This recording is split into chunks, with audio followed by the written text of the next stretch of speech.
रहा है, आपका कोई काम ऐसा है जो बहुत दिन से उलझा हुआ है, चाहे वो कोर्ट कचहरी का हो, चाहे वो किसी से जुड़ा हुआ हो, और वो नहीं हो रहा, तो स्कंद पुराण कहती है, हमारे खंड में भी वर्णन शिव महापुराण, कि किसी भी नवमी को आप आंवले के पेड़ के नीचे घी का दिया लगाकर, मौली मतलब हाथ में जो नाड़ा बांधते हैं, लच्छा, मौली लच्छा नाड़ा, हाथ में बांधने वाला पूजन वाला धागा लाल, घी का दिया लगाकर 5 परिक्रमा आंवले के वृक्ष की कर लीजिए, और परिक्रमा कर कर धागे को वहीं पर छोड़कर थोड़ा सा धागा और अलग से लेकर किसी टहनी पर उसको कामना कर कर बांध दीजिए। महाराज, 10वीं तिथि को, 9वीं को तो ये करोगे, 10वीं को वापस जाकर आंवले के पेड़ के नीचे घी का दिया लगाइए, और जो धागे की आपने टहनी पर जो धागा बांधा है उसको खोल कर लिए, अपने हाथ पर बांधकर उसी धागे को पहनकर अपने काम के लिए निकल जाइए, आपको सफलता प्राप्त हो जाएगी। स्कंद पुराण में आंवले के वृक्ष का बड़ा महत्व है। वृक्ष में जो गोंद लगती है वो ब्राह्मण हत्या का निश्चय है। पृथ्वी पर जो वृक्ष लगते हैं और वृक्ष में जो गोंद लगती है वो ब्राह्मण हत्या का निश्चय है। बंजर भूमि ब्राह्मण हत्या का निश्चय है। इसलिए हमारे यहाँ शास्त्र कहता है, तुम्हारे बहू का अगर जापा होए, बहू की डिलीवरी होए, बहू को संतान होए,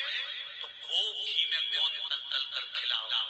और जन्माष्टमी रामनवमी पर भगवान का प्रसाद तैयार करो तो उसमें गोंद मत डालना, क्योंकि उसमें ब्राह्मण हत्या का अंश रहता है। भगवान के प्रसाद में गोंद नहीं आना। वो भी आप समझ लें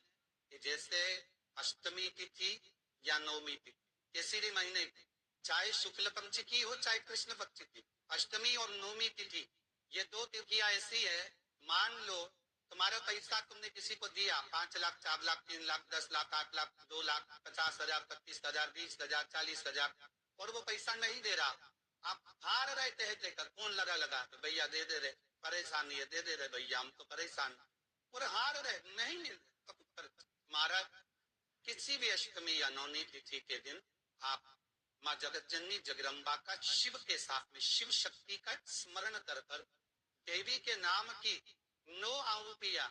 सूखे बीले की, मतलब बीला तो सूख चुका था, खाली जो सूख चुका था उसकी 9 आहुतियां अग्नि में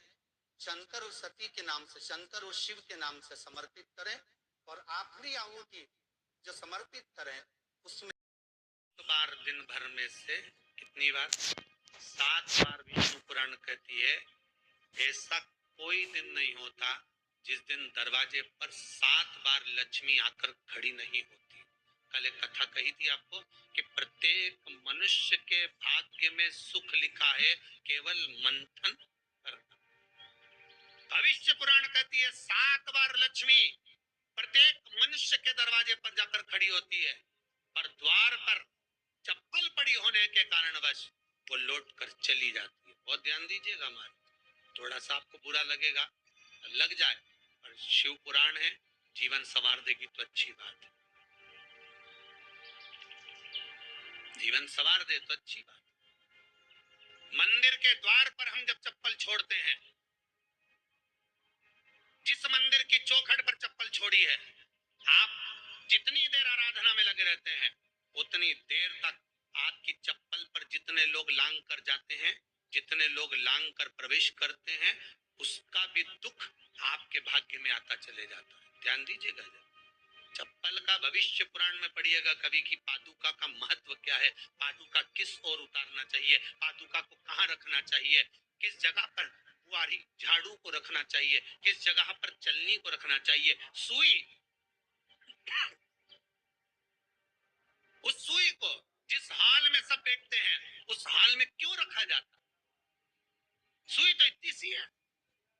पर जिस हाल में सब बैठते हैं उस हाल में ना तो झाड़ू रखते हैं, उस हाल में ना चलनी रखते हैं। भैया क्यों नहीं रखते? कारण क्या है? आवक जावक की बात हो, व्यापार की बात हो, लक्ष्मी की बात हो, प्रेम स्नेह की बात हो, आपस में बैठकर सब चर्चा कर रहे हो, अगर वहां छलनी होगी, झाड़ू होगी, तो बैठे बैठे बात करने में विवाद चालू हो जाएगा। 15-20 मिनट तुमने बहुत प्रेम की बात करी, अच्छे से बात करी, पति पत्नी बहुत प्रेम की बात कर रहे थे, मालूम पड़े बात करते करते से कब झगड़ा उत्पन्न हो जाए तो समझ में नहीं आया। हमारी बहू को क्या हो जाता है, बैठे बैठे बात करते करते झगड़ा कर देती है, जरा सी बात में झगड़ा चालू हो जाता है। कारण क्या है? जिस हाल में तुम बैठ रहे हो, जिस कमरे में तुम बैठ रहे हो, जिस हाल के अंदर सब बैठकर चर्चा करते, बात करते, चित्त करते, आपस में बैठकर सब लोग एक दूसरे के बातचीत करने बैठे, आय व्यय देखने बैठे, दुकान व्यापार की बात करने बैठे, उस जगह पर भी झगड़े का क्रम कहां से आ गया? एक ना एक का मुंह क्यों फूल गया? कारण क्या था? कोई बात टेंशन क्यों आ रहा है? मतलब उस हॉल में या तो चलनी रखी है या झाड़ू रखी है, भले तुमने सोफे के नीचे फंसा दिया।